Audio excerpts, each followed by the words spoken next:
a la segunda parte. La segunda parte, digamos, es la mesa, la mesa redonda, digamos, ¿no? Entonces, bueno, voy a introducir solamente un poco porque después será la moderadora, ¿no? La moderadora es la señora Pilar González Gotor, moderadora, como he dicho, digamos, de la mesa redonda, es licenciada en astrofísica y diplomada en ingeniería nuclear por el CIEMAT. Cuenta con más de 25 años de experiencia en los sectores energético, espacial y de fabricación, y en la actualidad es jefa del Departamento de Promoción Institucional y Cooperación Territorial del CEDETI. Yo creo que es la persona adecuada realmente, digamos, ¿no? Para moderar, digamos, esta mesa, ¿no? Entonces, un poco, digamos, la idea, digamos, que ha habido es que hubiera ponentes de procedencia muy diversa, ¿no? De universidades, centros de investigación, empresas y administraciones públicas, ¿no? En este caso, hemos de agradecer la presencia de una representante de la Agencia Estatal de Investigación, también una representante de la European Innovation Council, y respecto a las empresas o instituciones, digamos, de centros de investigación, está, digamos, el CIMAGA, ¿no? Que es de Galicia, básicamente, digamos, ¿no? es un centro que integra las capacidades científicas del campo de las matemáticas hacia la transferencia de conocimiento. Después está el BACCOP, que es una empresa de servicios vitales que gestiona activos complejos, ¿no? En mercados clave, como puede ser servicios de emergencia, ¿no? Y después también está la empresa Water 2K, que es una empresa líder en proyectos de producción de hidrógeno. Pero bueno, digamos, dejo la palabra a la moderadora, digamos, ¿no? La señora Pilar González Gotor. Muchas gracias. Muchas gracias a vosotros por invitarnos a esta mesa redonda. Yo creo que es un placer, por lo menos para mí, compartir este rato hoy aquí con la plataforma. Yo creo que es una plataforma súper interesante.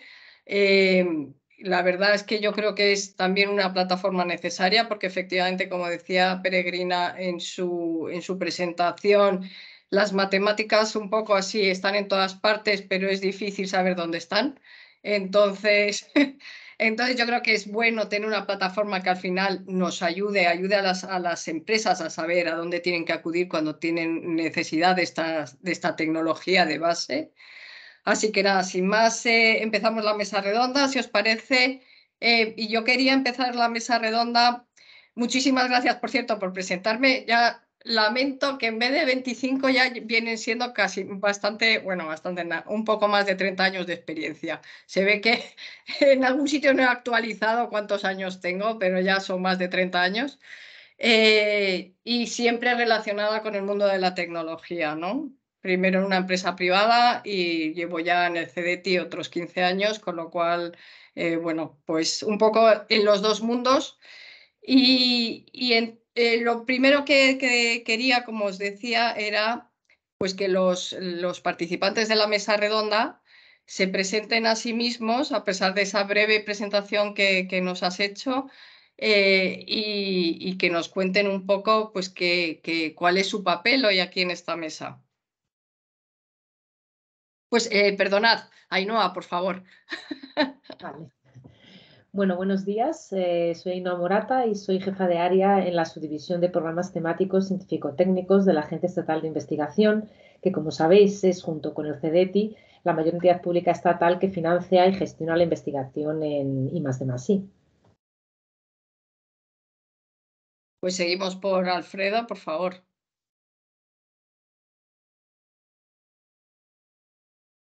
Alfredo, tienes que quitar el mute, no te oímos.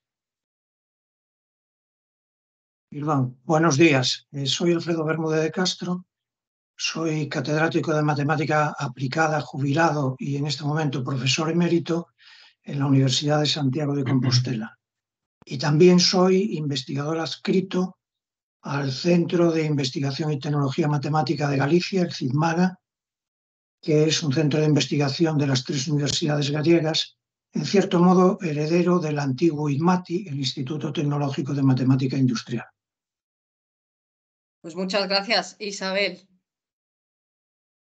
Sí, hola, buenos días. Primero quería agradecer el poder estar aquí. La verdad que muy interesante las reflexiones que bueno, pues que escuchando a la peregrina se nos viene, ¿no? Y encantada de compartir esta mesa redonda. Mi nombre es Agrovieta, soy doctora en ciencias, desgraciadamente física, no matemática, ya lo siento, pero es verdad que los físicos nos hemos apoyado siempre mucho en los matemáticos y más en mi ámbito que es la electrónica, ¿no?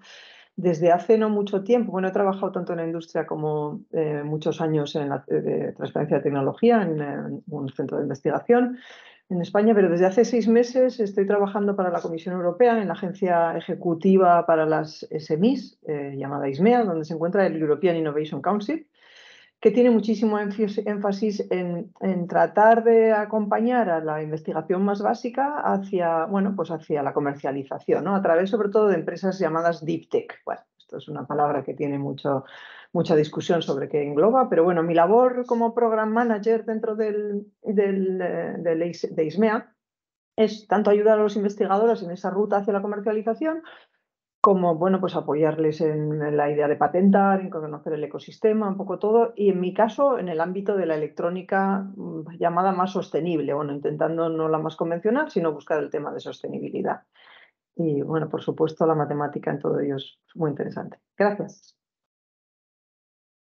José Luis, por favor. Buenos días. En primer lugar, agradecer la invitación a Peregrina, a la organización en su conjunto. Mi nombre es José Luis Saiz, soy director de innovación de la empresa Avincis, la antigua Babcock. Somos una multinacional que opera en servicios críticos de emergencias con aeronaves. Somos actualmente líderes en Europa en este tipo de servicios y estamos aquí porque no solo somos operadores, sino que también damos servicios tecnológicos sobre inteligencia de las misiones. Y esa inteligencia de las misiones requiere en muchos casos la mano de los matemáticos, ¿no? De hecho, ya llevamos tiempo trabajando con matemáticos, concretamente del centro CIDMAGA, el antiguo IDMATI, desde hace ya casi 12 años, ¿no? Tenemos ya mucha experiencia en este tipo de servicios y desde hace ya casi 12 años estamos en un proceso de digitalización de estos fenómenos que hay que entenderlos mejor por la vía de las matemáticas y que, gracias a la ayuda del soporte de centros como CIDMAGA, pues ahora mismo estamos en una posición muy interesante para abordar este mundo de la digitalización de las emergencias. Luego, si acaso, entraremos en más detalle. Gracias. Muchas gracias, José Luis. Juan, por favor. ¿Qué tal? Buenos días a todos. Gracias por la invitación. Isabel se disculpaba porque era física y no matemática. Yo me disculpo porque no soy ni físico ni matemático. O sea que creo que soy el que en peores condiciones está del grupo. Yo soy CEO de Water to Kilowatt. Nosotros constituimos hace poco una empresa para desarrollar tecnología para la producción de hidrógeno verde. Tenemos tecnología muy disruptiva desde el punto de vista conceptual y de las prestaciones que es capaz de desarrollar. Pero el hidrógeno hoy por hoy no es competitivo con respecto a energías fósiles convencionales y hay que tener no solo una buena tecnología de concepto, sino que luego además sea eficiente desde el punto de vista de la fabricación de ese hidrógeno y de la producción de ese hidrógeno, ¿no? Entonces, el tema de las matemáticas consideramos que puede ser un vector muy importante en ese sentido y nosotros como empresa pequeña que somos todavía, pues intentaremos agarrarnos a esas virtudes de la simulación y matemática para poder seguir avanzando y seguir creciendo, ¿no? Y ese es un poco el aporte nuestro en este tema, ¿no? La visión de una startup dentro de lo que es la mesa redonda, ¿no? Pues muchas gracias a todos por esta breve introducción. Yo creo que Ainhoa no has dicho, eres la única que no has dicho muy bien el papel, porque los demás sí que han avanzado un poco el papel que tienen, yo creo, en esta mesa redonda, y Ainhoa yo creo que no lo has dicho mucho. Bueno, en el caso de Alfredo, por ejemplo, era bastante obvio. En el caso de las empresas, han hecho muy bien en anticiparlo porque, es más difícil. Pero Ainhoa, por favor, si quieres. Vale, sí. Bueno, mi unidad, digamos, nos encargamos del seguimiento científico-técnico de las ayudas que se pueden considerar transversales desde el punto de vista temático, como proyectos de investigación, plataformas tecnológicas, redes de investigación, entre otras. Y en mi caso particular estoy en un área que engloba las matemáticas, la física y las TIC. O sea que básicamente, bueno, gestionamos el seguimiento científico-técnico de todo este tipo de ayudas. Ahora ya está todo clarísimo, yo creo. Si alguien quiere añadir algo más, sois bienvenidos. Y si no, si queréis, empezamos ya un poco más a adentrarnos en lo que es la mesa redonda. Isabel, no sé si quieres añadir algo más. Sí, quizá puedo añadir que dentro del EIC, bueno, pues efectivamente la matemática se considera pues algo muy estratégico, ¿no? Porque pues ayuda mucho a acelerar el crecimiento de estas startups, ¿no?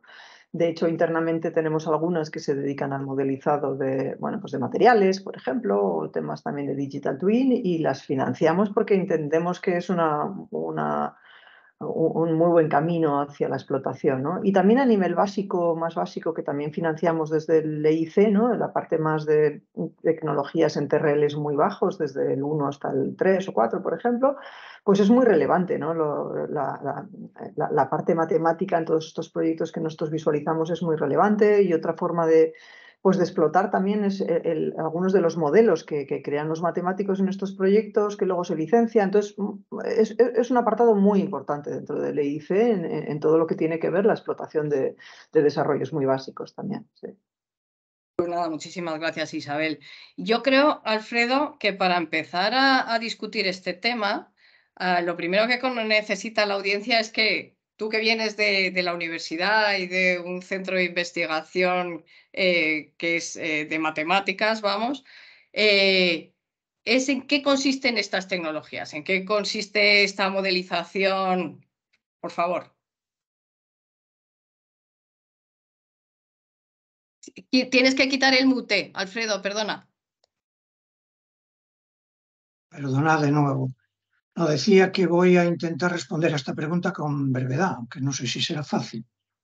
Y también relajando bastante los aspectos técnicos para, digamos, hacerme entender, y espero que no sea en detrimento del rigor. Vamos a ver, empezaría diciendo que los sistemas físicos, químicos, económicos y un largo etcétera responden a leyes que se expresan en forma de modelos matemáticos, en forma de lenguaje matemático. La mayoría de las veces estos modelos pues, consisten en un conjunto de ecuaciones de mayor o menor complejidad, ecuaciones diferenciales, ecuaciones algebraicas. Y ahora, ¿qué ocurre? Que si uno es capaz, una vez que ha modelado esos fenómenos, de resolver los modelos, de resolver las ecuaciones, y esto generalmente requiere, por un lado, de algoritmos matemáticos, pero también el concurso de los ordenadores, porque normalmente esas operaciones que comportan los algoritmos pues son muchas y hay que ir a calcularlas, a hacerlas con un ordenador. Bueno, pues una vez que uno dispone de este programa que implementa los algoritmos en el ordenador, tiene una herramienta que le permite simular el comportamiento del sistema. Y con una gran libertad a la hora de elegir diferentes condiciones de operación, datos, parámetros, etc. El programa de ordenador, ese software, es lo que en este momento se llama, por parte de algunos, un gemelo digital. Vamos a poner un ejemplo para que esto se entienda mejor. Si pensamos en el diseño de un avión, pues hay dos aspectos muy importantes. La estructura del avión, tener en cuenta que el avión está suspendido en el aire por el propio aire y lo suspende por las alas, y ahí hay unas fuerzas muy importantes que el avión tiene que resistir sin que se rompa. Por lo tanto, está dotado de una estructura que generalmente cuando viajamos en un avión no vemos, porque esa estructura pues está por el interior de las alas, está por debajo del pasillo que pisamos. En todo caso, es algo muy importante y que se puede diseñar con arreglo a modelos matemáticos. Los modelos de la mecánica, que nos dicen cómo se comporta un sólido cuando se somete a fuerzas, se utilizan corrientemente para diseñar la estructura de un avión. Hay otro aspecto muy importante, que es la forma que tiene el avión, porque eso determina cómo es el flujo de aire a su alrededor y, por lo tanto, cómo va a ser el vuelo de ese avión en términos de confort, pero también en términos de consumo energético.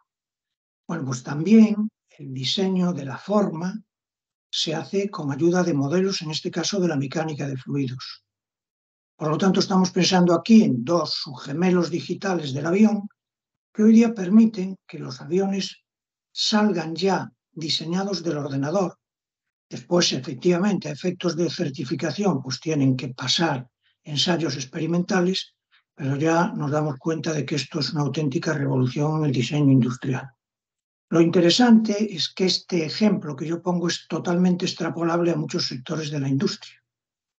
Y he hablado sobre todo de modelización y optimización y simulación, perdón. Me falta la tercera pata, y ya voy terminando, que es la optimización. Una vez que disponemos de ese modelo que permite simular un dispositivo o un proceso, estamos en condiciones de utilizar herramientas de optimización, de nuevo algoritmos matemáticos, que nos van a permitir hacer un diseño óptimo. Es decir, ¿cómo puedo, sobre un diseño inicial, modificar la forma del ala de un avión o el enganche del ala con el fuselaje para reducir, por ejemplo, las turbulencias? ¿Cómo puedo hacer una estructura que sea lo más ligera posible? Con lo cual después voy a ahorrar energía. Bueno, pues todo esto, como digo, forma parte de la tercera pata, que es la optimización. E insisto que esta especie de metodología o de paradigma, si queréis, es extrapolable por el carácter transversal de las matemáticas a muchos otros procesos de diseño de dispositivos o procesos como puede ser el funcionamiento de un reactor químico. Y es algo bastante universal. Y creo que con esto me he extendido demasiado para responder a tu pregunta. Espero que por lo menos haya sido suficientemente claro.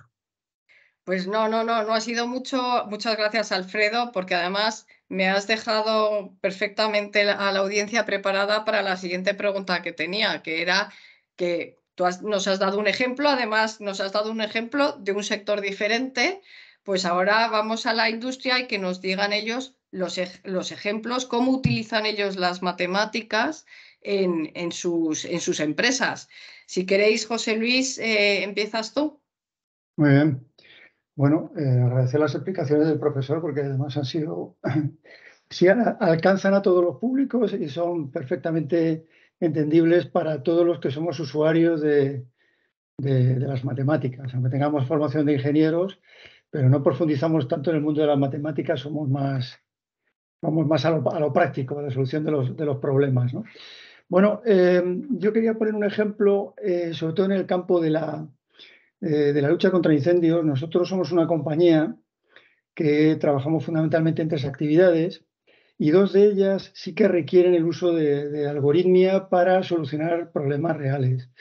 Uno de ellos es los trabajos que hacemos en salvamento marítimo en España, sobre todo para detección de objetos en el mar, personas, embarcaciones, pero el que más trabajo nos lleva es todo lo que es la inteligencia en relación con la lucha contra los incendios forestales.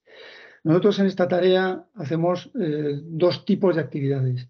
El combate, que es la lucha en sí contra el incendio, es decir, básicamente la descarga de agua en coordinación con las brigadas forestales. Y por otra parte nos dedicamos a la inteligencia, es decir, a ver cómo se va a comportar esos incendios forestales en las próximas 6 horas, con el objeto de desarrollar una estrategia de extinción e ir aplicando las acciones tácticas. Bueno, ahí nos encontramos muchísimos problemas. Por ejemplo, si nos centramos en una comunidad como Galicia, en la que es la comunidad a nivel mundial donde más incendios simultáneos hay, pues el problema es un problema serio en cuanto a, bueno, tenemos unos recursos limitados, a qué incendios vamos, ¿no? Entonces nos servimos muchas veces de las matemáticas o nos estamos sirviendo de las matemáticas a través de este centro, como digo, de CITMAGA, para determinar cuáles son los targets, estos focos, estos puntos, quizá más vulnerables por razón de impacto que puedan generar, un tema de impacto económico, de afección a determinados recursos, o con una cuestión de vulnerabilidad de los espacios, o afección a la ciudadanía, a la industria, etcétera. Entonces, una vez que seleccionamos ese número de puntos de ataque, pues a lo mejor en Galicia puede haber hasta 200, ¿no?, en simultáneos. Pues oye, a lo mejor tenemos 80 y tenemos 40 aeronaves. ¿Cuál seleccionamos? Pues bueno, ya es otra cuestión. Es decir, cómo optimizamos nuestros recursos. Tenemos que maximizar la eficacia, pero de alguna manera tenemos unos recursos limitados, ¿no? Pues ahí es donde entran también las matemáticas, que esto no es más que programación lineal, ¿no? Es decir, cómo utilizo mis recursos para ser más eficaz, incluso mantener una reserva, ¿no? Esto que tiene mucho impacto en la parte económica de la evolución del incendio, también tiene muchas veces reflejo en la seguridad de las brigadas, ¿no? También estamos desarrollando mediante algoritmia, mediante modelos, las rutas de escape de las brigadas que trabajan en los incendios, ¿no?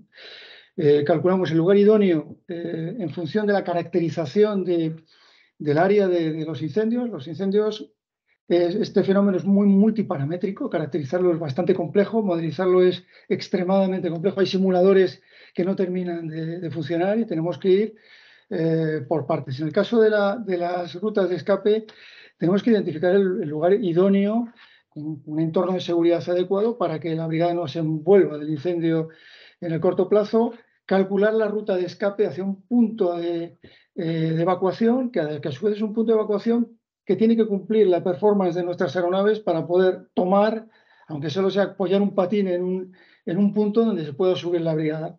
Todo esto lo estamos desarrollando con la matemática, la determinación de los puntos idóneos sobre la cartografía, donde la aeronave puede desarrollar esas tareas de evacuación. El tiempo que va a tardar y los obstáculos de tránsito que va a encontrar la brigada a lo largo del terreno en función de los materiales, o sea, de la vegetación que se va encontrando. Bueno, estos son aplicaciones que si nos vamos a los aspectos más complejos, vamos a lo que comentaba el profesor sobre los gemelos digitales, ¿no? Es decir, comentaba, hay otros campos de la industria donde también puede haber gemelos digitales, más allá de ese ejemplo que ha citado. Nosotros tenemos un ejemplo muy claro.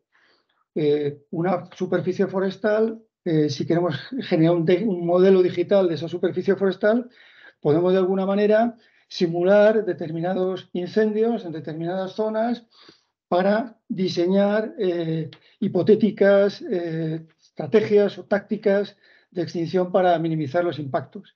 Un gemelo digital de estas características, pues entran muchísimos parámetros: el relieve, la caracterización de la vegetación, su estructura espacial, incluso la meteorología local, que también se ve afectada por la orografía. Entonces, bueno, al final, este gemelo digital, como decía el profesor, se puede optimizar porque al final la optimización pasa por qué técnicas o qué tácticas puedo abordar en función de ese comportamiento de ese gemelo digital, que no es más que un modelo que con el uso, con la ayuda de las matemáticas, podemos llevar a cabo. Tampoco me quiero extender más porque esto es un campo infinito. Pues muchísimas gracias. Yo creo que es un ejemplo buenísimo porque además el tema de los incendios es un tema que, bueno, ya han empezado, ayer vi en la televisión, ya ha empezado a haber incendios en España tan pronto, yo diría, tan pronto este año, y está claro. Y España tiene fama en el mundo de ser de los países más avanzados en la extinción de incendios, con lo cual, bueno, yo creo que es un ejemplo clarísimo de un uso de la matemática para un tema que es realmente importante para la sociedad, ¿no? Ahora que se habla tanto de que los desarrollos de tecnologías tienen que tener un impacto directo en la sociedad, claro, y la sociedad lo tiene que ver, pues yo creo que es un ejemplo buenísimo. Y si vamos al hidrógeno, el hidrógeno que está en todas partes, y yo diría cada vez más, porque siempre ha estado, pero igual antes no se sabía, pero ahora ya lo sabemos todos, el hidrógeno no solo existe, sino que es súper útil. Pues Juan, cuéntanos, ¿cómo usáis vosotros la matemática? Que aquí ya parece un poquito más complicado de imaginar. Bueno, nosotros estamos en ello, ¿vale? O sea, no estamos en el nivel que está José Luis, ni muchísimo menos. hemos tenido que partir como empresa muy joven que somos de un modelo estándar, es decir, un modelo estándar me refiero a materiales, a componentes y demás y tal, que están en el mercado y que se pueden suministrar por fabricantes determinados, ¿no? Y luego hay que subir el nivel, ¿no? O sea, nosotros empezamos realmente en este mundo con la idea de ser un poco distintos. Es decir, ahora mismo hay fabricantes muy importantes de electrolizadores para producir hidrógeno, pero bueno, creo que ellos tienen una manera de operar y una manera de funcionar en cuanto a la producción de hidrógeno y nosotros tenemos otro concepto completamente distinto. Entre otras cuestiones porque si después de llegar con 20 o 30 años de retraso con respecto a la competencia hacemos lo mismo que ellos, pues poco futuro vamos a tener, ¿no? Con lo cual había que hacer un planteamiento completamente distinto y nos basamos en la posibilidad de producir hidrógeno allí donde otros no podían, ¿no? O donde otros no pueden. Y entonces basamos el modelo en ese aspecto, ¿no? Normalmente cuando alguien fabrica un electrolizador lo fabrica con el concepto de que se supone que ya tienes agua en tu entorno, un agua además de calidad que te permita trabajar con el electrolizador sin deteriorarlo. Eso quiere decir que tienes que llevar el agua a una calidad de agua desionizada prácticamente. Y si no hay agua, pues es como el que tiene un Ferrari y no tiene gasolina. O sea, lo puedes limpiar, te puedes sentar en él, lo puedes enseñar a los amigos y tal, pero no puedes conducirlo ni puedes trasladarte de un punto a otro, ¿no? En el caso nuestro, como el hándicap era el agua, lo que buscamos era la manera de producir agua allí donde no la había, para a su vez luego, posteriormente, producir hidrógeno, ¿no? Y a partir de ahí, pues basamos el concepto en producir hidrógeno a través de la humedad ambiental. Esto nos permitía trabajar en entornos donde no había agua cerca, donde si había que, evidentemente había agua, pero había que poner un proceso muy complejo de tratamiento, pues tampoco a lo mejor económicamente era lo más interesante, pero ya no solo desde el punto de vista de inversión, sino desde el punto de vista de la operativa y el mantenimiento también, ¿no? Entonces, a nosotros nos permitía el esquema nuestro poder trabajar en esos entornos y diferenciarnos en ese punto concreto del resto de fabricantes de electrolizadores. Lo que pasa es que como no queríamos quedarnos ahí en ese estadio, lo que hicimos fue dar un paso más en cuanto a la sostenibilidad del sistema y lo que hacemos es aprovechar absolutamente todos los subproductos del proceso, de tal manera que somos capaces de sacarle un rendimiento mayor que cualquier otro fabricante de electrolizadores o productores de hidrógeno verde, ¿no? Entonces nosotros, ha sido un poco el esquema básico que tenemos es captamos el agua de la humedad, esa agua la almacenamos, podemos producir tanta agua como queramos, es decir, para que nos hagamos una idea, por cada kilogramo de hidrógeno hace falta aproximadamente, no llega, pero bueno, unos 10 litros de agua, con lo cual podemos producir solamente el agua necesaria para el hidrógeno o podemos producir un excedente de agua que se puede utilizar en otros procesos, ¿no? Incluso para darle agua a la población local, para suministrar agua de riego en un sistema de agricultura o de ganadería. O sea, luego los usos son infinitos, ¿no? Pero una vez que damos esa agua, la pasamos a un electrolizador. Ese electrolizador lo que hace es dividir la molécula de agua. Por un lado genera oxígeno, por otro lado genera hidrógeno. El hidrógeno normalmente se almacena, que es de alguna manera es un vector energético y es lo que se suele utilizar posteriormente para producir electricidad. Combinado con aire, evidentemente, porque luego se invierte el proceso, ¿no? Aquí lo separas y luego cuando quieres producir la electricidad lo vuelves a unir, ¿no? Y en el caso del oxígeno, nuevamente cuando son instalaciones que no son mega instalaciones, lo que se suele hacer con él es ventearlo o quemarlo directamente con una antorcha o, bueno, normalmente se desecha, ¿no? En procesos, en instalaciones pequeñas o de mediano tamaño. En el caso nuestro, lo que hacemos es que evidentemente almacenamos el hidrógeno, que ya lo tenemos ahí, y el oxígeno lo usamos para varias aplicaciones. Una de ellas es con una tecnología particular que tenemos que solo necesita agua que ya tenemos en el sistema, electricidad que ya tenemos en el sistema, y oxígeno podemos producir peróxido de hidrógeno, ¿no? Que es agua oxigenada. Con esa agua oxigenada podemos utilizarla como desinfectante fuera del sistema, de tal manera que la podemos utilizar incluso en un hospitality. Imagínate, montas un sistema de campaña y puedes tener hidrógeno como almacenamiento energético, puedes tener electricidad, puedes producir el agua, puedes producir desinfectantes. O sea, te permite, nosotros el concepto que le damos siempre un poco así de coña, es que es como un cerdo, ¿no? Que aprovechas absolutamente todo lo que tiene, ¿no? Entonces, en el caso del hidrógeno, del oxígeno, perdón, pues producimos ese peróxido. Podemos producir también nanoburbujas porque tenemos un excedente de gas con el hidrógeno. Esas nanoburbujas se suelen utilizar o se está utilizando en los últimos años en el sector agrícola, sobre todo porque mejora mucho la eficiencia de la agricultura, puede aumentar incluso un 40% la producción agrícola. Entonces, bueno, es otra variante dentro de ese aprovechamiento del oxígeno.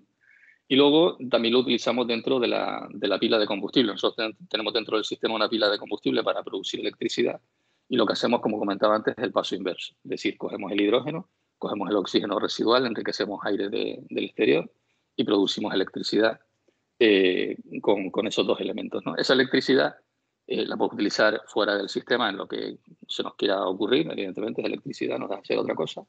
Pero cuando tú tienes la pila de combustible generas un calor residual, ¿vale? Ese calor residual, que puede estar en torno a los 85 grados más o menos en la pila en la que nos movemos nosotros, lo puedes aprovechar también como subproducto para almacenar energía en forma de calor. La utilizas fuera del sistema. La podemos utilizar también dentro del sistema para regular la temperatura del sistema y maximizar la eficiencia del sistema, sobre todo en la parte de la condensación de la humedad para producir agua, de manera que podamos jugar un poco una climatología un poco artificial, ¿no? Que podamos generar con el propio calor. Y luego nos permite utilizar ese calor, como decía antes, pues para la industria, imagínate, alimentaria. Pues haces un batch, que normalmente lo que hace es que calientas el agua para producir una mezcla o lo que sea. Bueno, pues es un calor que puedes utilizar por ahí, al final es gratis. O puedes utilizarlo en un invernadero en agricultura, o lo puedes utilizar en la ganadería porque tiene pollos y necesitas climatizar la granja de pollos, por ejemplo, ¿no? Bueno, pues al final todos esos subproductos que son gratuitos lo que hacen es, por un lado, generan un efecto de sostenibilidad mayor del sistema.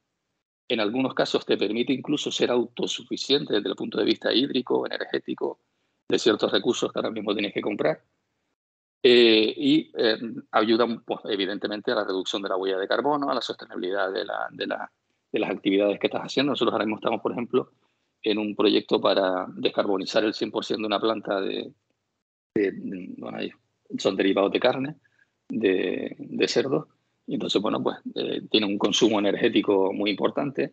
Y la idea con este concepto es que podamos, asociado a renovables, evidentemente, producir hidrógeno y luego aprovechar todos esos subproductos para descarbonizar al 100% la planta, ¿no? El hidrógeno, la ventaja que tiene con respecto, por ejemplo, a una batería convencional de ion litio o cualquier otra cosa, es que lo puedes desplazar. Es decir, normalmente si tú tienes un parque de baterías con un sistema fotovoltaico para producir electricidad y almacenas la electricidad como tienes un excedente para usarla, yo que sé, por la noche, por ejemplo, esta industria trabaja tarde-noche, ¿no? El problema que tienes es que si tú quieres llevarte esa energía a otro punto, porque tienes dos fábricas o porque tienes necesidad energética en otro lado, no te vas a llevar un parque de baterías de ion litio porque sería un disparate, ¿no? Pero sin embargo el hidrógeno sí lo puedes trasladar y puedes producir la electricidad en otro punto que no tiene por qué ser el punto donde tú lo produces, ¿no? Entonces esa es la ventaja del hidrógeno como vector energético. Y dentro de todo este proceso, que parece un poco lío que estaba explicando antes, pues nosotros ahora mismo tenemos un concepto de materiales estándar, ¿no? Es decir, hemos tenido que irnos a la industria porque al fin y al cabo, como decías tú bien antes, Pilar, el hidrógeno está de moda ahora, pero está de moda después prácticamente de la pandemia. Antes se está moviendo un poco, pero no a la velocidad a la que se está moviendo ahora. Evidentemente es una cosa que ya se producía hace 40 años pues para el sector, sobre todo de energías fósiles y demás y tal, para la industria de combustibles. Pero las aplicaciones que se están viendo ahora pues realmente han despertado en los últimos 4 o 5 años, ¿no? Entonces, ¿qué supone esto? Pues supone un reto tecnológico, supone un reto de aprovisionamiento de materiales, de producción de materiales, y ahora hay un despertar, pues como el que hubo con la fotovoltaica o con la eólica en su día, pues trasladado al hidrógeno, ¿no? Es decir, ahora mismo hay muy pocos fabricantes de materiales, de membranas, de placas y demás y tal, para construir los electrolizadores. Y la tecnología pues está avanzando cada vez más, ¿no? Ahora mismo el hidrógeno no es competitivo con respecto a la energía fósil convencional, puede estar entre 4 y 7 veces más caro lo que es el proceso de producción, ¿no? ¿Eso qué conlleva? Pues conlleva una inversión importante en la mejora de los procesos, en la mejora de los materiales, para ir reduciendo cada vez más. Se espera que en el 2030, 2035 ya puede ser relativamente competitivo con respecto a la energía fósil convencional, pero eso requiere un esfuerzo importante, ¿no? En el caso nuestro, el punto en el que estamos ahora es el punto de los estándares, es decir, si quieres una membrana, pues te tienes que ir a Neonomer, si la quieres aniónica, te tienes que ir a Johnson Matthey, si la quieres PEN, o te tienes que ir a los que hay, ¿no? ¿Qué pasa? Que nosotros lo que estamos intentando de alguna forma es, bueno, en este paso intermedio tendremos que tirar mano de lo que hay, pero no queremos quedarnos ahí. O sea, es decir, si queremos competir con los grandes, no podemos competir solo con un concepto de que yo fabrico agua y tú no, sino que además soy eficiente desde el punto de vista de la producción, ¿no? Y para eso el tema del entorno matemático para nosotros creemos que va a ser fundamental, ¿no? Ahora mismo estamos en colaboración precisamente con el Hub para trabajar en una línea de crear, no sé si, como decía Alfredo, un gemelo digital, pero por lo menos sí una biblioteca inicial y luego el desarrollo de 2 años, a lo mejor más, desarrollo en el tema de materiales. Por otro lado, tenemos convenios con la Universidad Rey Juan Carlos y con la Carlos III también para trabajar sobre materiales, porque ahora mismo parte de los materiales que se utilizan son materiales que tienen metales nobles, ¿no? Por ejemplo, el platino y demás y tal, titanio. Entonces, bueno, estamos trabajando en líneas donde podamos utilizar a lo mejor pues acero inoxidable, o sea, acero en este caso, de tal manera que podamos abaratar los costes de producción sin perder eficiencia, sin perder rendimiento ni seguridad.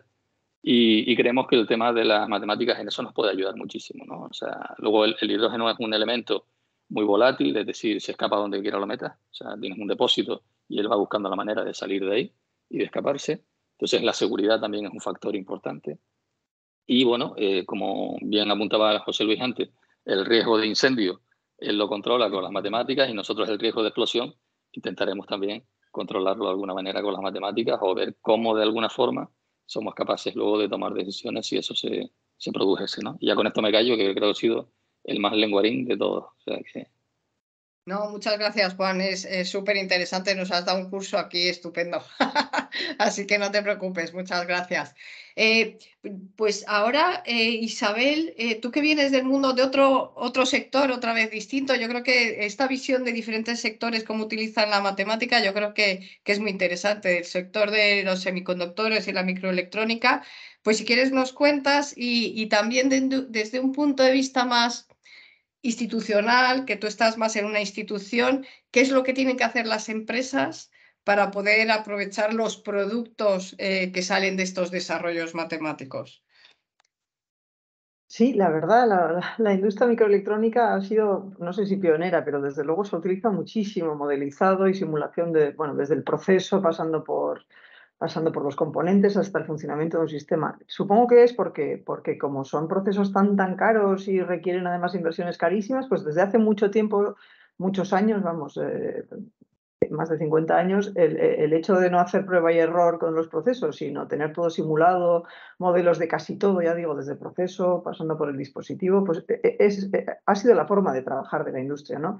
Y de hecho en el CHIPS Act, que para aquellos que no conozcáis es la estrategia europea, bueno, pues en torno de muchos billones de euros, más de 40, todavía no está del todo afianzada, pero parece que va a ser enorme, pues un poco para reforzar el sector de semiconductores en Europa, que como todos sabéis, ha estado muy debilitado en los últimos años y que ha provocado pues, la escasez de componentes en muchos sectores durante la pandemia. Bueno, ahora ha revelado un fallo en la parte de independencia de Europa de todos estos componentes con la guerra de Ucrania. Bueno, pues en ese CHIPS Act hay un capítulo súper importante dedicado a los software utilizados en este sector, al uso de modelos compartidos, que además es uno de los valores mayores de este sector, ¿no? Lo que se llama IP de lo que son los diseños de componente.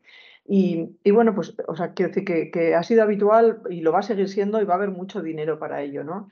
Y ejemplos en cosas que estoy viendo yo más cercanas, un poco ahora en mi trabajo, pues tienen, por ejemplo, voy a poner el ejemplo del análisis de lo que se llama el sensor fusion, ¿no? Fusión de sensores, que está un poquito también relacionada con todo esto que estábamos hablando, ¿no?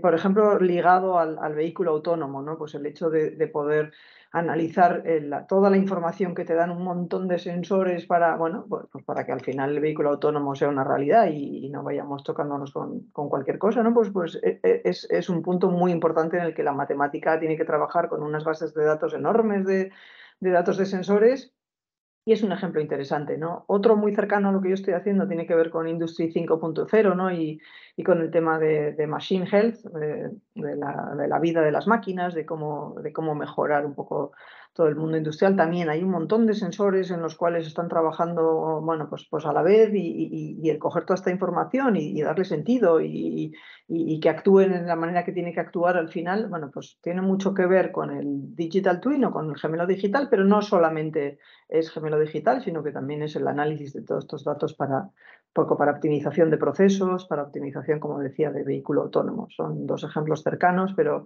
lo que digo, en el mundo de semiconductores esto es lo habitual. Lo raro es trabajar en prueba y error. Sí. Pues la verdad es que muchísimas gracias, porque efectivamente digamos que ha habido dos ejemplos, o sea, ejemplos completamente diferentes. Yo creo que eso ayuda mucho a la audiencia a entender el uso en un sentido amplio de la matemática en la industria.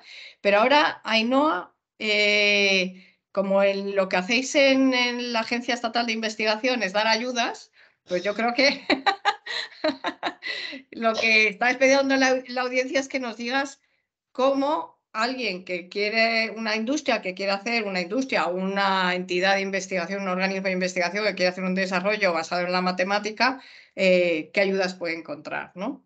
¿Qué apoyo? Bueno, decir que es que nuestro apoyo a la investigación es en forma de ayudas, pero más centrada a lo mejor en beneficiarios públicos. Es decir, el CDTI gestiona la mayor parte de las ayudas al entorno empresarial, aunque tenemos algunas de colaboración público-privada. Bueno, en la agencia tenemos 19 áreas temáticas que deben de cubrir todos los aspectos del conocimiento, y una de ellas es ciencias matemáticas, que le corresponde en el ámbito de la investigación en desarrollo de matemáticas, lo que es en sí mismas, o su aplicación incluso en la transferencia de otras áreas, ¿no? Aquí tenemos pues álgebra, teoría de números, análisis matemático, estadística, investigación operativa y bueno, matemática aplicada.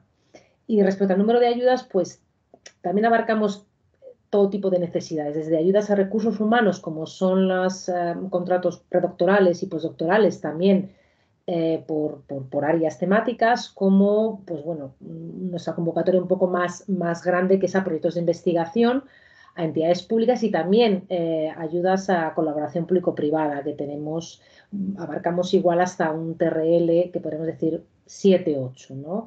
Es cierto que la presencia de las matemáticas, cada vez que vamos a ayudas con colaboración privada en las que participan las empresas, pues disminuye respecto a aquellas ayudas que es más, el focus es la investigación, que no voy a decir básica, o sea, la investigación en entidades públicas sin esta colaboración.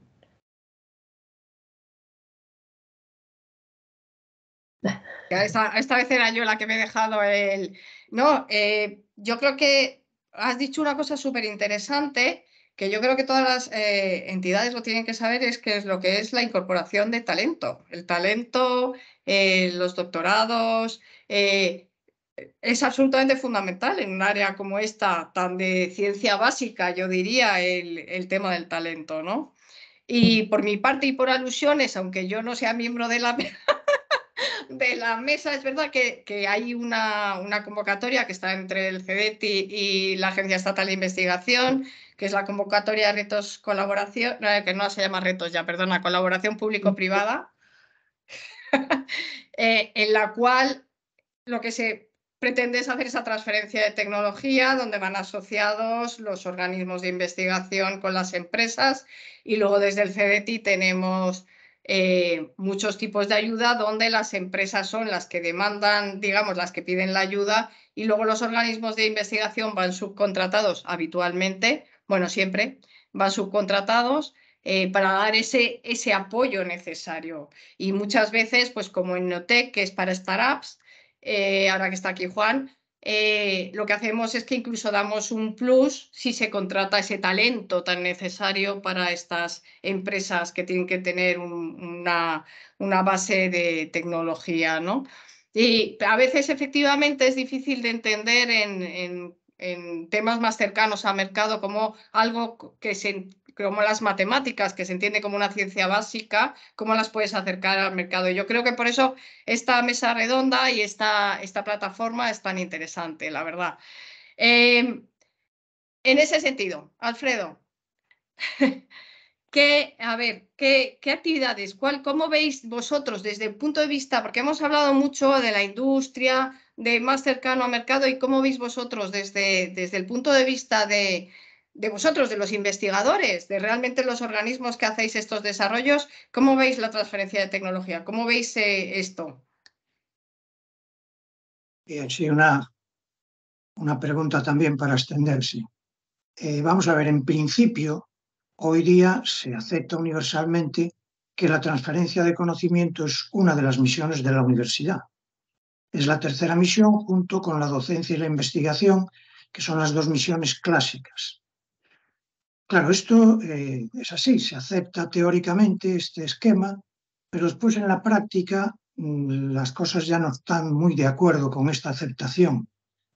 Porque, y aquí ya hablamos de la política universitaria, yo creo que no hay un apoyo suficiente a la transferencia. En particular, y de eso somos responsables, yo creo que todos los profesores e investigadores, no se valora en el currículum las actividades de transferencia al nivel suficiente. Y eso, claro, no incentiva la transferencia. Si uno quiere promocionarse en la carrera, es necesario publicar papers sobre todo. Y claro, eso se nota porque son bien conocidas estas estadísticas que dicen que España ocupa el lugar 11 en el mundo en la producción científica, pero en innovación está en el lugar 29. Es decir, aquí está fallando realmente la transferencia. Poner a producir, digamos, toda esa investigación básica, que es fundamental para el desarrollo, está claro, pero ponerla a producir requiere que esté bien trabado todo el sistema de transferencia en el país. En ese sentido, yo celebro este plan de transferencia y colaboración que se acaba de publicar, creo que se presentó en un Consejo de Ministros en el mes de diciembre. En la introducción es muy interesante porque se hace referencia a un informe del CEDETI donde habla de los problemas que tiene la transferencia en España y propone soluciones que trata de incorporar este plan. Me parece algo muy importante. Por tanto, nos sentimos eso, que sí, nos dicen que hay que hacer transferencia, pero no vemos un apoyo suficiente. En particular, si bien las universidades tienen lo que se llama las oficinas de transferencia de resultados de investigación, son más bien unidades de gestión, pero no unidades que hagan un papel proactivo para difundir lo que se hace en la universidad en las empresas. Ahí hay como un puente que cubrir que no se acaba de cubrir bien. Esto en matemáticas resulta más complicado, porque claro, en matemáticas tenemos una barrera que es el lenguaje. Claro, los investigadores estamos muy acostumbrados a colaborar, a trabajar entre nosotros, a hacer investigaciones conjuntas. La colaboración con la empresa es más difícil porque los interlocutores que tenemos en la empresa generalmente no son matemáticos. Y entonces hay una barrera de lenguaje para poder transmitir las cosas que se puedan hacer y al mismo tiempo que ellos entiendan qué cosas podemos hacer nosotros. Entonces ahí hay una barrera y yo creo que para saltar esa barrera el papel de los investigadores matemáticos es muy importante. Mi experiencia de muchos años, yo me dedico a la transferencia desde los años 80 del siglo pasado, es que son los matemáticos los que tenemos que hacer un esfuerzo de acercamiento en nuestro lenguaje. Y eso pasa por la física, y ahí me refiero a Isabel y a Pilar, ¿no? En particular. Tenemos que meternos en esos otros terrenos si queremos poder hablar. Pero bueno, en todo caso, yo creo que no hay tradición, no hay cultura de colaboración en este país. Hay cambios en los últimos años, pero yo creo que todavía hay mucho que hacer para poder esas cifras negativas de que estamos en un lugar en lo que es la parte de innovación más bajo del que nos corresponde por el tamaño de nuestra economía e incluso por la producción científica básica, pues eso hay que considerar como un problema importantísimo para el desarrollo económico del país. Y ahí ya digo, bienvenidos estos planes que hay de transferencia y colaboración. Y a ver si su implementación pues, consigue empujar esta actividad en el ámbito de los organismos de investigación. las universidades en particular. Pues la verdad es que es súper interesante, es una gran verdad lo que dices, porque yo creo que es muy difícil. Y bueno, eso que dices de los famosos indicadores, yo creo que cada vez se dice más alto, o sea que yo creo que eso cambiará. Además, yo creo que es una intención clara el cambiar el tema de la transferencia de tecnología y los indicadores de los científicos para que cambie un poco eso que decías y se cubra ese gap, ¿no? Ojalá. Sí. Pero dicho esto, me has introducido fenomenal la siguiente pregunta, porque me has introducido lo que yo creo que es uno de los papeles, que además lo ha contado Peregrina antes, que tiene la plataforma. La plataforma, uno de los papeles que puede tener perfectamente es acercar y un poco promocionar el mundo de la matemática y dar a conocer cómo puede hacerse papel y el hub de transferencia de tecnología, ¿no? El aunar el mundo de la matemática más a nivel científico con el mundo de la industria, ¿no? Es el papel claro. Y en ese sentido, Isabel, ¿cómo crees tú que puede ayudar la plataforma a las startups? Tú que trabajas con startups startups o no tan startups, pero vamos, con pequeñas empresas en el EIC. Sí, es un tema muy, muy interesante y muy importante. Sí, sí. Yo creo que por un lado, pues yo creo que lo ha contado Peregrina, está la posibilidad de utilizar los servicios como tal, ¿no? Para temas específicos de diseño de producto, pues incluso de hacer un digital twin, de cosas específicas. Pero muchas veces lo que vemos es que para las startups es quizá demasiado core, ¿no? Entonces, bueno, por supuesto se podrán buscar cosas colaterales para las startups en donde se pueden utilizar los servicios pues del Open Desk, que yo creo que además está haciendo muy buena tarea en el hecho de concienciar.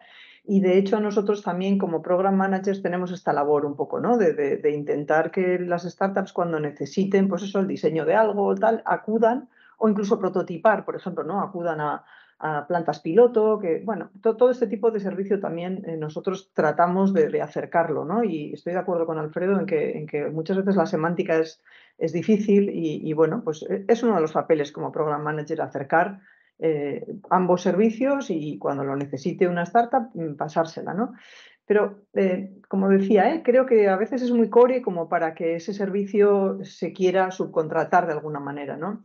Y voy a ser un poco provocadora, creo, y dado que, como decía Alfredo, la transferencia a empresas resulta muy complicada, me pregunto si como plataforma en algún momento para temas, o para sectores concretos, ¿habéis pensado alguna vez en montar una startup que dé este servicio, ¿no? Nosotros cada vez vemos más lo de software as a service y cada vez vemos, no financiamos tanto porque no es tanto deep tech, pero se financian empresas que hacen esto pues para temas muy concretos, ¿no? Para meteorología o para Industria 4.0, para la banca. Esto lo estamos viendo mucho, que hay muchísimo dinero de inversores para esto, ¿no? Para montar estas empresas. Entonces, bueno, no sé si puede ser una manera también de explotar un poco los servicios de la startup, de diversificar.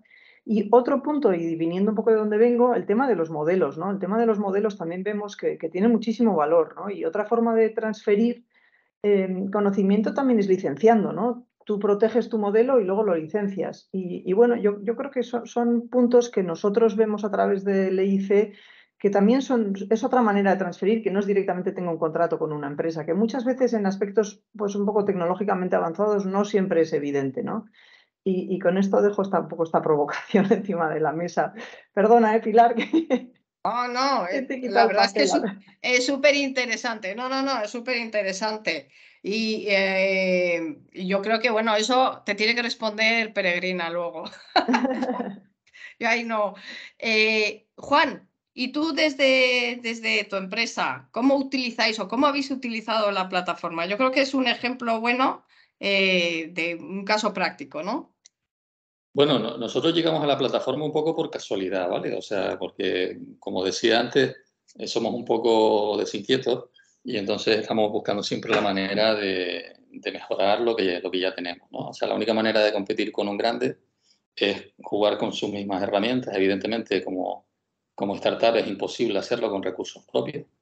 Y entonces, bueno, pues tienes que tirar mano de colaboraciones con gente de fuera.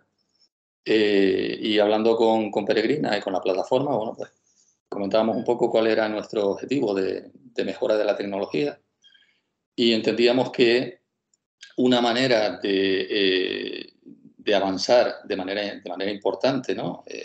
Valga la redundancia, era trabajando con la simulación, ¿no? Porque al fin y al cabo, si no tienes recursos para estar haciendo pilotos y equivocarte de la bomba que has puesto y pones otra, te la quitas esa, compras una más grande, o te compras una grande, la quitas y pones una más pequeña, ¿no? Entonces, es prueba-error y lo que no puedes hacer con inversiones es estar jugando al prueba-error, ¿no?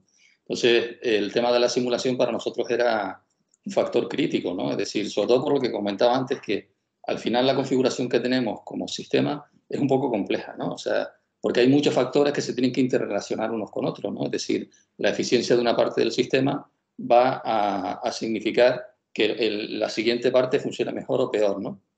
Entonces, optimizar el conjunto implica muchas variables. O sea, lo que yo haga aquí va a afectar a otras 2, 3 partes del sistema y, bueno, esto tiene que estar de alguna manera coordinado como si fuera una orquesta de música, ¿no? Pues, al final, eso lo puedes hacer de dos formas. Empiezas a comprar cacharros y empiezas a mezclar uno con otro y a ver cómo funciona. O empiezas a simularlo y genera lo que decía Alfredo antes, pues a lo mejor un gemelo digital con el que puedes estar trasteando. Le dices, mira, pues ahora el aire entra a 1 grado en vez de a 5. Y no entra por la derecha, va a entrar por la izquierda. Y ahora me vas a decir cómo se comporta el sistema, ¿no? Eso es mucho más barato, mucho más sencillo de hacer y mucho más profesional que tener que estar jugueteando con materiales, ¿no? Y esa es un poco la manera que tenemos de ver el tema. Cuando comentaba antes Isabel y Alfredo el tema de un poco las dificultades que hay para llevar a mercado muchas veces la investigación, yo voy a poner otro poquito de conflictividad en el comentario. El problema muchas veces es que se hace investigación sin tener en cuenta las necesidades, sobre todo de las empresas, ¿no? O sea, a lo mejor alguien tiene el sentido romántico de tener que investigar en algo porque le gusta y demás y tal, pero la aplicación práctica a lo mejor no es la adecuada, ¿no? Esa por un lado. Y luego, viéndolo desde el punto de vista empresarial, también es verdad que hay cierta industria que es muy cómoda, ¿no? O sea, te lo digo por experiencia propia, ¿no? O sea, hay industrias que con sus procesos se sienten cómodos y como están cómodos, pues dice, déjame donde estoy y no me muevas, porque yo con esto produzco, vendo y estoy muy bien, ¿sabes? Y ya está. Eso con las startups no ocurre, ¿no? O sea, normalmente las startups suelen tener un sentido de la innovación mucho mayor, mucho más riesgo, evidentemente, pero un sentido de la innovación y del desarrollo y de la investigación mucho mayor.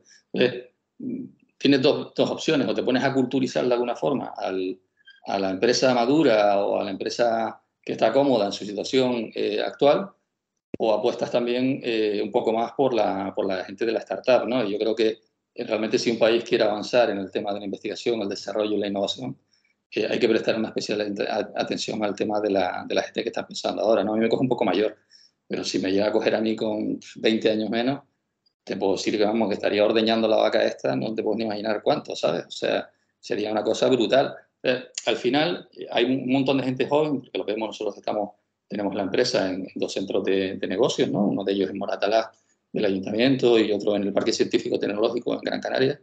Tenemos ahí las oficinas técnicas y vemos que hay un montón de gente joven dispuesta a arriesgar, ¿no? A meter innovación, a meter desarrollo.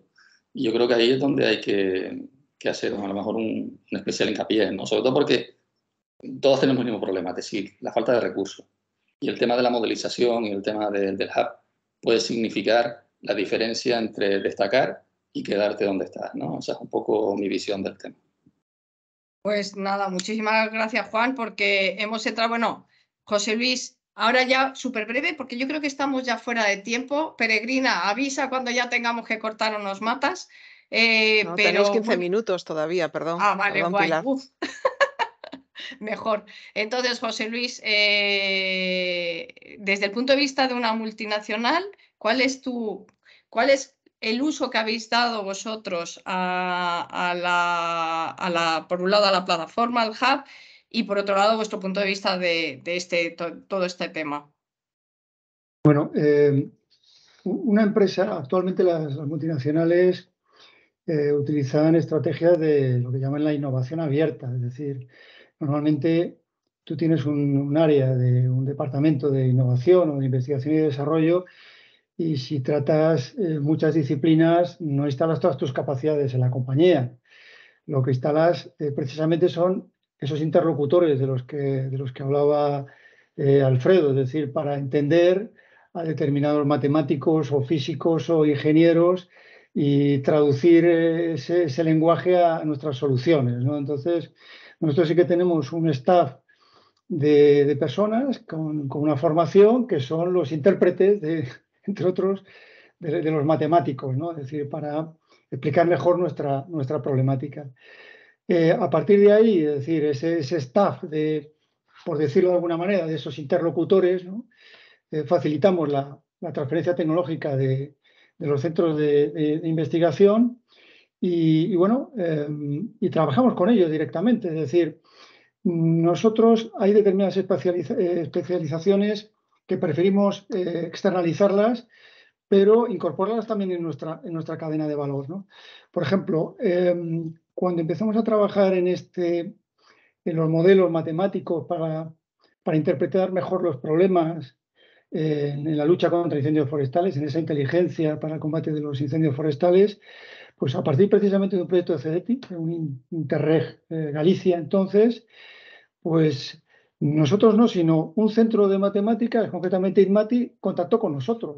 Pues nos hemos enterado que estáis interesados en presentar esta propuesta, la temática se ajusta a nuestra formación, nuestros investigadores, y yo creo que por la vía de las matemáticas podemos solucionar vuestros problemas. Esto fue Rubén Galloso, me acuerdo, que creo que todavía, sí, él sigue todavía en CIDMAGA. Y bueno, empezamos a trabajar. Aquello fue en 2011, fuimos encadenando este proyecto con otro CEDETI, después entramos en proyectos de compra pública innovadora. Ya tenemos 7 proyectos de compra pública innovadora en la que vamos desarrollando toda esta temática y siempre hemos ido de la mano de CIDMAGA, ¿no? De lo que es ahora CIDMAGA, y con nuestros médicos de cabecera. Nuestra médica de cabecera ahora nuestra matemática de cabecera es María José Ginzo, que creo que está ahora entre los asistentes, y con ella nos entendemos y con ellos pues resolvemos nuestros problemas. Y es cierto que esto de la transferencia de la tecnología no está bien orientado de una manera estructural, lo comentaba el profesor, efectivamente hay mucha producción científica, pero es una producción para la producción de papers, no tanto para resolver problemas de la industria. También la industria tiene que hacer por entender al sector de la investigación. Nosotros yo creo que con esta forma de trabajo de la innovación abierta y de este staff de intérpretes, pues yo creo que estamos mejorando también esa transferencia y al final lo que hay que hacer es buscar modelos, ¿no? Modelos para explotar al máximo esa capacidad científica tan notable que tenemos en nuestro país y específicamente en las matemáticas. Pues sí, qué verdad. Además, ahora que has dicho eso de que hay que hacer por entenderse, yo siempre digo, y además lo he dicho muchísimas veces en muchas mesas redondas en las que he intervenido, que esto debería de empezar desde la universidad. Ahora que tengo aquí oyentes, igual luego me escupen, pero desde la universidad, porque las que hemos estudiado ciencias, que ya hemos visto que somos aquí unos cuantos, al final en la universidad no hay cultura de enseñar negocios. O sea, vamos a ver, el científico estudia para la gran ciencia y no lo de ni la transferencia de tecnología, ni que esto tiene que llegar algún día al mercado, nada. El dinero da asco en ciencia, esto es así. Y esto es algo que yo he dicho muchas veces, que yo creo que debería cambiar la cultura. En ingeniería se debería entender más a los científicos y los científicos deberían, por decir algo, ¿vale? Algo muy aplicado. Y los científicos deberían entender más cómo llegar al mercado, que algunas cosas, no todo, porque siempre tiene que existir ciencia básica, pero que todo tiene que tener al final algún tipo de aplicación en la vida, ¿no? Pero bueno, dicho esto, que este era mi pequeño momento de gloria, porque si no lo digo reviento. Seguimos y hablando efectivamente de lo mismo, porque vamos a hablar de lo mismo. A ver, en todas las... de hecho, hoy en la mesa redonda han salido un montón de palabrejas que se usan en todas partes y que están súper extendidas: inteligencia artificial, machine learning, big data. Todo esto, bueno, si empezamos a hablar ya del metaverso y todas estas cosas, ya nos volvemos locos. Alfredo, ¿nos puedes ¿nos puedes hablar sobre la relación de las matemáticas y todas estas palabrejas porque son tan demandadas y qué es lo que está hoy en día en boga? Y las matemáticas, todos sabemos que es la base de esto, pero en realidad es lo que no se ve, ¿no? Sí, una vez más no se ven. Pues efectivamente hay una relación muy estrecha entre las matemáticas y lo que se llama genéricamente inteligencia artificial. Si empezamos por las redes neuronales, que es otra de las cosas que están asociadas pues, al machine learning y a estas palabrejas, como tú dices, esto es algo que mis colegas matemáticos, sobre todo del área de estadística e investigación operativa, llevan utilizando mucho tiempo. De hecho, las redes neuronales es un invento de los años 50 del siglo pasado, donde apareció esto que se llama el perceptrón. Es cierto que ha habido un cambio muy importante en los últimos años, ha habido avances disruptivos propiciados en buena medida por el desarrollo de ordenadores potentes y por el manejo de grandes bases de datos. Por esa razón, la informática tiene un papel muy importante en la inteligencia artificial, sin duda, ¿no? Pero es que las matemáticas también, porque las matemáticas proporcionan algoritmos para la inteligencia artificial. En particular, si habéis oído hablar de esto que se llama entrenar una red neuronal, eso es un proceso de optimización. Ahí hay algoritmos de optimización adaptados que son los que permiten que una red neuronal aprenda y después ya nos sirva pues, para hacer predicción o para clasificar, para analizar una imagen, etcétera, etcétera, ¿no? Yo en una intervención anterior me refería a modelos matemáticos que se suelen llamar genéricamente mecanísticos, es decir, modelos matemáticos que están basados en las leyes de la física, de la química, de la economía. Pero claro, ahora hay unos modelos que ya no pasan por ahí, que son modelos basados en datos.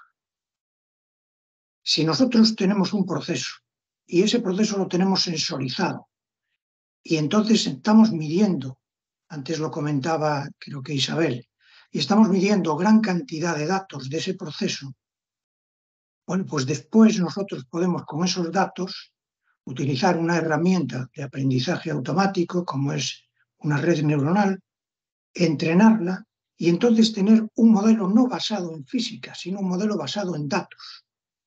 Ahí ya no hacen falta en principio las ecuaciones de la física. Con los datos ya me arreglo.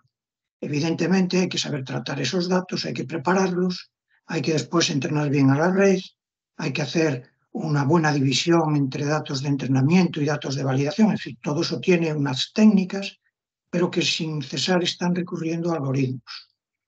Entonces esto yo creo que es algo que ha venido para quedarse, es algo fundamental, es un complemento fundamental para la simulación basada en física.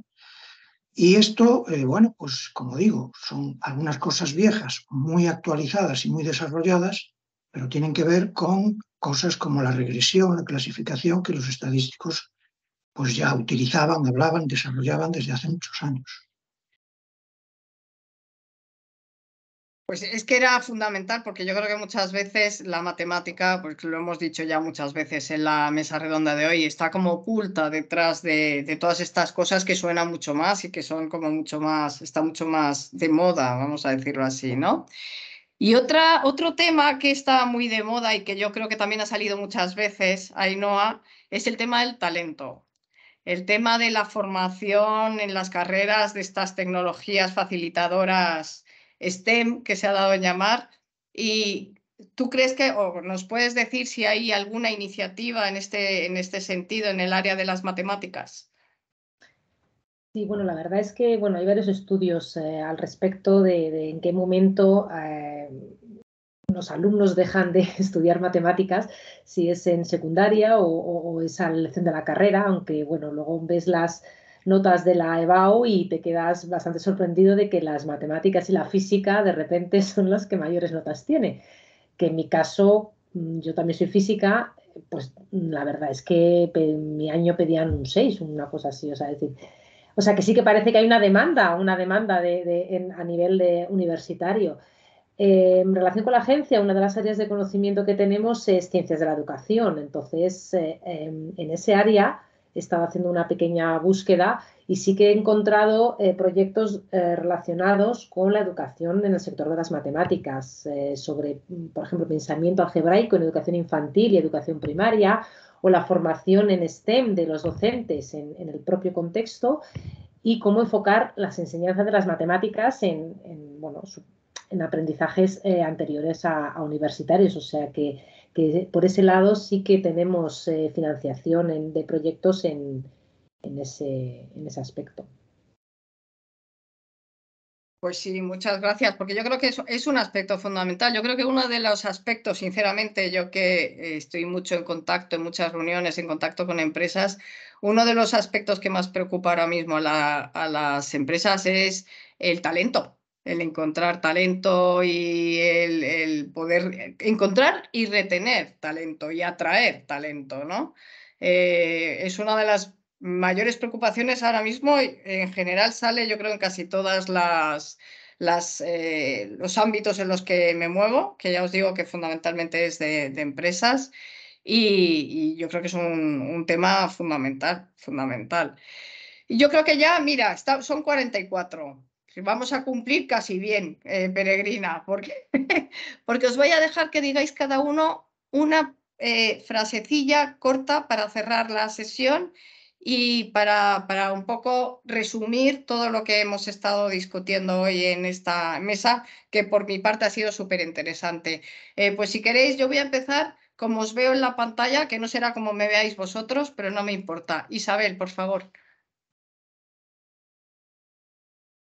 Gracias, Pilar. Pues sí, en mi caso, tener una red que incluye todo tipo de servicios de modelizado, de simulación, etcétera, es especialmente interesante y necesario para las SMEs, o sea, para las pequeñas empresas, y verdaderamente ayuda a reducir el tiempo de desarrollo, aumentar la competitividad, que esto es especialmente relevante para la supervivencia de las startups. Así que, pues bienvenida y la verdad que pues muy necesaria. Y solamente me gustaría que se reflexionara también sobre nuevas formas de comercializar el conocimiento más matemático, ¿no? Como decía, el tema un poco de creación de startups en software as a service o el tema más de licenciar modelos muy concretos. Gracias. Alfredo.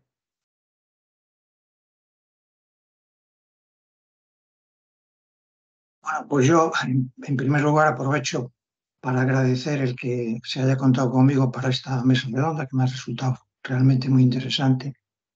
Y simplemente quería, para dar así mi última intervención, ser optimista. Es decir, yo creo que las matemáticas en este momento están de moda, no hay más que ver su presencia en los medios.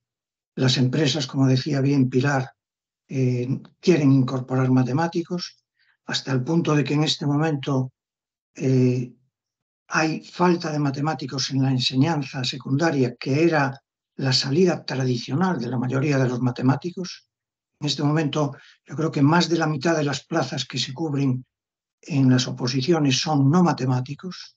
Eso vamos a ver, porque también puede tener sus efectos negativos. Pero está dando una idea de que las matemáticas se están metiendo por todos los sitios. Y eso yo creo que es positivo, porque, como decía Peregrina, tenemos un gap en el PIB en cuanto al impacto de las matemáticas con respecto a otros países, ¿no? Aquí estamos en el 11 y hay otros que tienen el 18. Y eso yo creo que estamos en vías de cubrirlo. Y es algo muy importante para, digamos, el cambio económico que requiere este país, para, digamos, desarrollar industrias que tengan un gran valor añadido. Las matemáticas son muy importantes. O sea que una visión optimista de que esto va a mejor. Gracias. Pues sí, yo también lo comparto. José Luis. Bueno, yo voy a ser breve y voy a hacer una afirmación, y es que en nuestro negocio nosotros ya incorporamos en la cadena de valor a las matemáticas como un servicio más, ¿no? Es decir, la algoritmia es una cosa dinámica y esto tenemos que entenderlo, y el mantenimiento de esos servicios pues forman parte de nuestro negocio, ¿no? Entonces, esa sería un poco la afirmación, la incorporación como un servicio más en la cadena de valor de la industria, ¿no? De las matemáticas. Eso es fundamental. Ainhoa. Me encanta porque ponéis todos una cara de no sé cuándo me toca. Pues nada, yo me agradecer que hayáis contado conmigo para esta mesa redonda y la verdad es que a veces estamos tan centrados como en nuestra área de negocio, podríamos decir, que ver otros puntos de vista siempre es interesante, y sobre todo la parte empresarial, que a nosotros pues a veces es difícil que percibamos esas inquietudes, ¿no? Entonces, pues la verdad es que lo he aprendido mucho. Juan.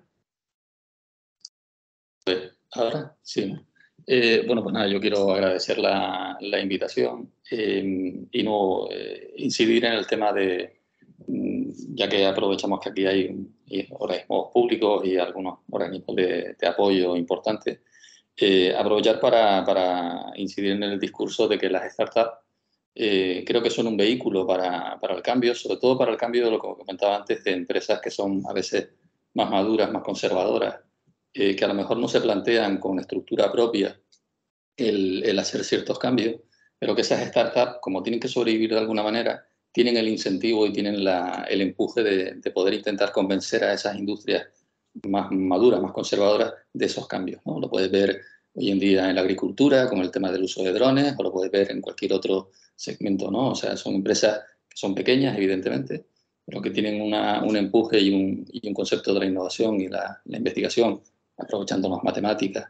evidentemente, importantes, y yo creo que eso puede ser un vehículo de cambio para el sector industrial en general, ¿no?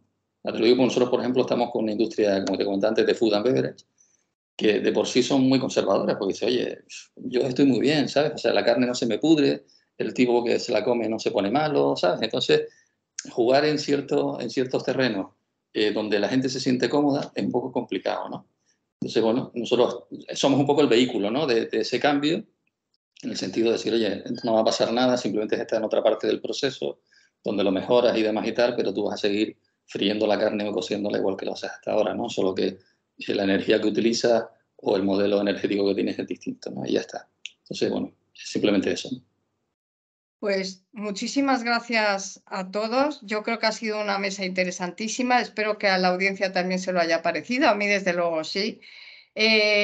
Comparto, yo al final estoy todos los días en contacto con la industria, pero tengo formación científica, con lo cual al final estoy ahí entre los dos mundos, me muevo más o menos cómoda, aunque ahora ya entiendo mejor a la industria que a la ciencia. Es así, la vida fluye.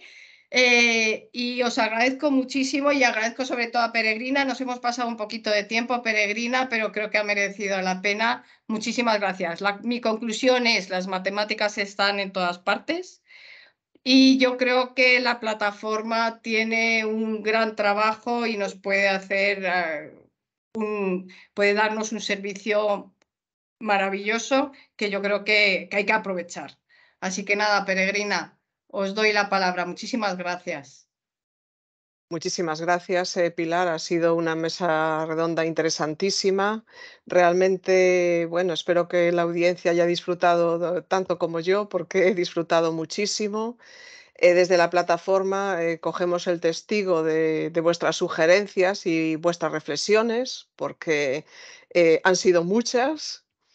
Y bueno, invitamos desde luego a todas las empresas, y muy particularmente a las startups, a acercarse a conocernos, ¿no? Porque creo que efectivamente podemos generar un caldo de cultivo de cambio en su forma de entender la innovación, y que puede ser pues, muy beneficioso para ellas, pero también, como se dijo aquí en algún momento en la mesa redonda, para los investigadores, porque la universidad tiene que vivir y tiene que enseñar apegada a la realidad.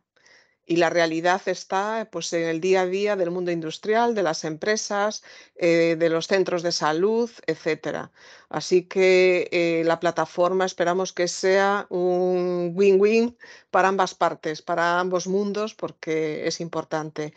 Y solamente quería dar las gracias a todos los que habéis participado en esta mesa redonda, Ainhoa, Isabel, Alfredo, Juan, José Luis y por supuesto a ti, Pilar, que has hecho un magnífico papel de moderadora de la mesa y por supuesto a todas las personas que han confiado en que esto iba a ser interesante y casi unas 100 se han inscrito en este evento.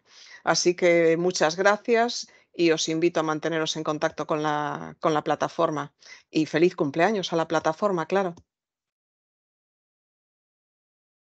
Eso, feliz cumpleaños. Muy bien, pues nosotros vamos a continuar con la celebración, ahora ya con una asamblea general para cerrar este bienio. Que les recuerdo a los que están conectados y quieren asistir a la asamblea que el link de conexión pues es otro. ¿De acuerdo? Pues muchas gracias, nada más. Buenos días. Gracias. Un Buen placer, día a un todos. placer. Muchas gracias, adiós. Igualmente.